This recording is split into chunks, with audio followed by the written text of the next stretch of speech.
नमस्कार दोस्तों, स्वागत है आप सभी का हमारे चैनल भक्ति ज्ञान में।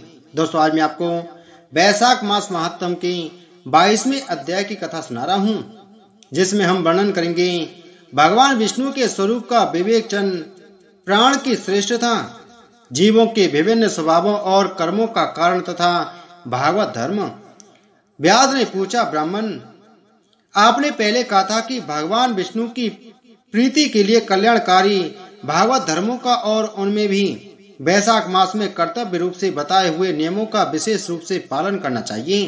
वे भगवान विष्णु कैसे हैं, उनका क्या लक्षण है, उनकी सत्ता में क्या प्रमाण है तथा वे सर्वव्यापी भगवान किनके द्वारा जानने योग्य हैं। वैष्णव धर्म कैसे हैं और किससे भगवान श्री हरि प्रसन्न होते हैं। महामते, मैं आपका किंकर हूँ, मुझे ये सब बातें बताइए। व्यास के इस प्रकार पूछने पर शंख ने रोग शोक से रहित संपूर्ण जगत के स्वामी भगवान नारायण को प्रणाम करके कहा, व्यास, भगवान विष्णु का स्वरूप कैसा है यह सुनो। भगवान समस्त शक्तियों के आश्रय, संपूर्ण गुणों की निधि तथा सबके ईश्वर बताए गए हैं। वे निर्गुण, निष्कल तथा अनंत हैं। सत्य, चित और आनंद यही उनका स्वरूप है। यह जो अखिल चराचर जगत है, अपने अधीश्वर और आश्रय के साथ नियत रूप से जिसके वश में स्थित हैं, जिससे इसकी उत्पत्ति, पालन और संहार, पुनरावृत्ति तथा नियमन आदि होते हैं। प्रकाश, बंधन, मोक्ष और जीविका, इन सब की प्रवृत्ति जहाँ से होती है, वे ही ब्रह्म नाम से प्रसिद्ध भगवान विष्णु हैं। वे ही विद्वानों के सम्मान्य सर्वव्यापी परमेश्वर हैं। ज्ञानी पुरुषों ने उन्हीं को साक्षात पर ब्रह्म कहा है। वेद, शास्त्र, स्मृति, प्राण, इतिहास, पांचरात्र और महाभारत सब विष्णु स्वरूप हैं, विष्णु के ही प्रतिपादक हैं। इन्हीं के द्वारा महाविष्णु जानने योग्य हैं। वेद वेद्य सनातन देव भगवान नारायण को कोई इंद्रियों से प्रत्यक्ष प्रमाण द्वारा, अनुमान से और तर्क से भी नहीं जान सकता है। उन्हीं के दिव्य जन्म, कर्म तथा गुणों को अपनी बुद्धि के अनुसार जानकर उनके अधीन रहने वाले जीव समूह सदा मुक्त होते हैं। यह संपूर्ण जगत प्राण से उत्पन्न हुआ है, प्राण स्वरूप है, प्राण रूपी सूत्र में पिरोया हुआ है तथा प्राण से ही चेष्टा करता है। सबका आधारभूत यह सूतात्मा प्राण ही विष्णु है, ऐसा विद्वान पुरुष कहते हैं। व्यास ने पूछा, ब्राह्मण, जीवों में यह सूतात्मा प्राण सबसे श्रेष्ठ किस प्रकार है। शंख ने कहा, व्यास, पूर्व काल में सनातन देव भगवान नारायण ने ब्रह्मा आदि देवताओं की सृष्टि करके कहा, देवताओं, मैं तुम्हारे सम्राट के पद पर ब्रह्मा जी की स्थापना करता हूँ। यही तुम सबके स्वामी हैं। अब तुम लोगों में जो सबसे अधिक शक्तिशाली हो, उसे तुम स्वयं ही युवराज के पद पर प्रतिष्ठित करो। भगवान के इस प्रकार कहने पर इंद्र आदि सब देवता आपस में विवाद करते हुए कहने लगे, मैं युवराज होऊंगा, मैं युवराज होऊंगा। किसी ने सूर्य को श्रेष्ठ बताया और किसी ने इंद्र को। किन्हीं की दृष्टि में कामदेव ही सबसे श्रेष्ठ थे। कुछ लोग मौन ही खड़े रहे। आपस में कोई निर्णय होता न देखकर वे भगवान नारायण के पास पूछने के लिए गए और प्रणाम करके हाथ जोड़कर बोले, महाविष्णु, हम सब ने अच्छी तरह विचार कर लिया, किंतु हम सब में श्रेष्ठ कौन है, ये हम अभी तक किसी प्रकार निश्चय न कर सके। अब आप ही निर्णय लीजिए।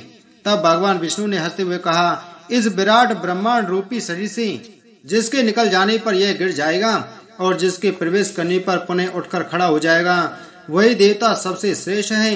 भगवान के ऐसा कहने पर सब देवताओं ने कहा, अच्छा ऐसा ही हो। तब सबसे पहले देवेश्वर जयंत विराट शरीर के पैरों से बाहर निकला। उसके निकलने से उस शरीर को लोग पंग कहने लगे, किंतु शरीर गिर न सका। यद्यपि वह चल नहीं पाता था, तो भी सुनता, पीता, बोलता, सूंघता और देखता हुआ पूर्ववत स्थिर रहा। तत्पश्चात गुद देश से दक्ष प्रजापति निकलकर अलग हो गए। तब लोगों ने उसे नपुंसक कहा, किंतु उस समय भी वह शरीर गिर न सका। उसके बाद विराट शरीर के हाथ से सब देवता के राजा इंद्र बाहर निकले। उस समय भी शरीर पात नहीं हुआ।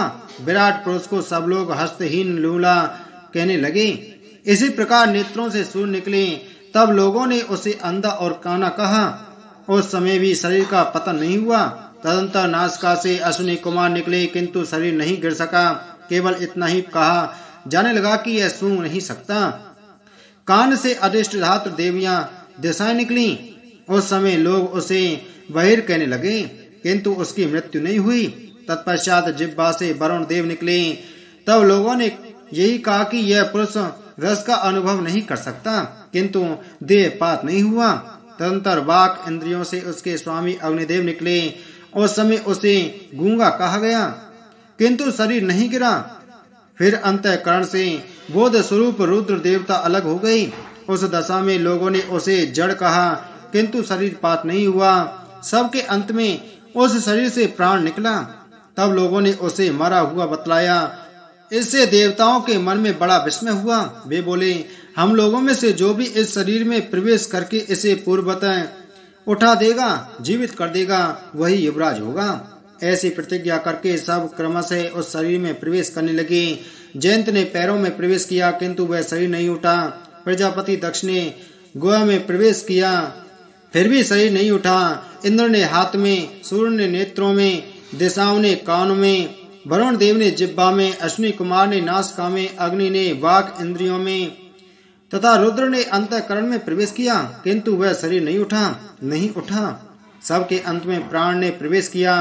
तब वह शरीर उठकर खड़ा हो गया। तब देवताओं ने प्राण को ही सब श्रेष्ठ देवताओं में श्रेष्ठ निश्चित किया। बल, ज्ञान, धैर्य, वैराग्य और जीवन शक्ति में प्राण को ही सर्वाधिक मानकर देवताओं ने उसी को युवराज पद पर अभिषिक्त कर दिया। इस उत्कृष्ट स्थिति के कारण प्राण को उक्त कहा गया है। अतः समस्त चराचर जगत प्राणात्मक है।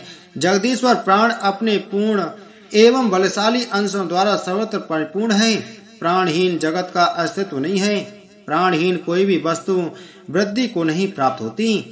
इस जगत में किसी भी प्राणहीन वस्तु की स्थिति नहीं है।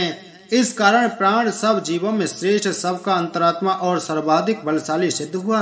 इसलिए प्राणोपासक प्राण को ही सर्वश्रेष्ठ कहते हैं। प्राण सर्वदेवात्मक है। सब देवता प्राण में हैं। वह भगवान वासुदेव का अनुगामी तथा सदा उन्हीं में स्थित है। मनीषी पुरुष प्राण को महाविष्णु का बल बतलाते हैं। महाविष्णु के महत्तम और लक्षण को इस प्रकार जानकर मनुष्य पूर्व बंधन का अनुसरण करने वाले अज्ञान में लिंग को उसी प्रकार त्याग देता है, जैसे सर्प प्राणी कैचलु को लिंग देह का त्याग करके वह परम पुरुष अनामय भगवान नारायण को प्राप्त होता है।